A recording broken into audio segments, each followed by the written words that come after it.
বরিশালের সবচেয়ে বড় বিল্ডিং এ উঠছি। এই জায়গাটা কে কে চিনেন সবাই একটু কমেন্টে বলবেন। হ্যালো বন্ধুরা, আসসালামু আলাইকুম। সবাই কেমন আছেন? আশা করি সবাই আলহামদুলিল্লাহ ভালো আছেন, আর আপনাদের দোয়া ভালোবাসায় আমি অনেক ভালো আছি। আজকে আমি বরিশালের ভিতরে এমন একটি জায়গায় দাঁড়িয়ে আছি, এই জায়গায় দাঁড়িয়ে আপনাদেরকে সবকিছু দেখাবো, পুরা বরিশাল শহর দেখাবো, এভরিথিং যা আছে যাবতীয় সবকিছু আজকে আপনাদেরকে দেখাবো বরিশালের। আমার সামনে যে পুষ্কুনিটা আছে, এই পুষ্কুনির নাম কি কে বলতে পারবেন? যারা বরিশালের ভিতরে থাকেন এবং যারা বরিশাল শহরে আসছেন একমাত্র তারাই জানতে পারবেন এই পুষ্কুনির নাম কি। আপনারা অনেকেই বলেন ভাই বরিশালের ভিতরে কি আছে, বরিশাল সৌন্দর্য কি আছে, অনেকে আবার বলেন বরিশাল শহর নাকি ছোট। আসলে ভাই বরিশাল না আসলে বুঝতে পারবেন না, বরিশালের ভিতরে এরকম সুন্দর জায়গা আছে আপনি দেখলে পুরো অবাক হয়ে যাবেন। এবং কি বরিশালের শহর অনেক বড় ভাই, অনেক, কারণ আমি কখনো আসি নাই, প্রথম আসলাম, তার জন্য আমি জানি বরিশাল শহর আসলে ছোট না, বরিশাল শহর অনেক বড়।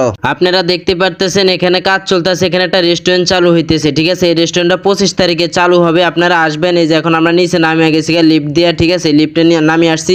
আর এই যে ছাদের উপর থেকে আমি যেগুলো দেখাচ্ছি, দেখেন এই রেস্টুরেন্টের নাম, এই যে, ঠিক আছে। আপনারা অনেকেই যারা বরিশাল শহরে থাকেন অনেকেই চিনবেন। এই যে পুষ্করিটার কাছে চলে আসলাম, আর এখানে বড় একটা রেস্টুরেন্ট চালু হইতেছে একদম 10 তলার উপরে। আপনারা 25 তারিখে আসলে অবশ্যই সব কিছু পাবেন। এই যে দেখেন বিল্ডিংটা একদম ডাইরেক্ট ছাদে। তো সবাই ভালো থাকবেন, সুস্থ থাকবেন, শরীরের প্রতি যত্ন নেবেন। আজকের মতো বিদায়, আসসালামু আলাইকুম।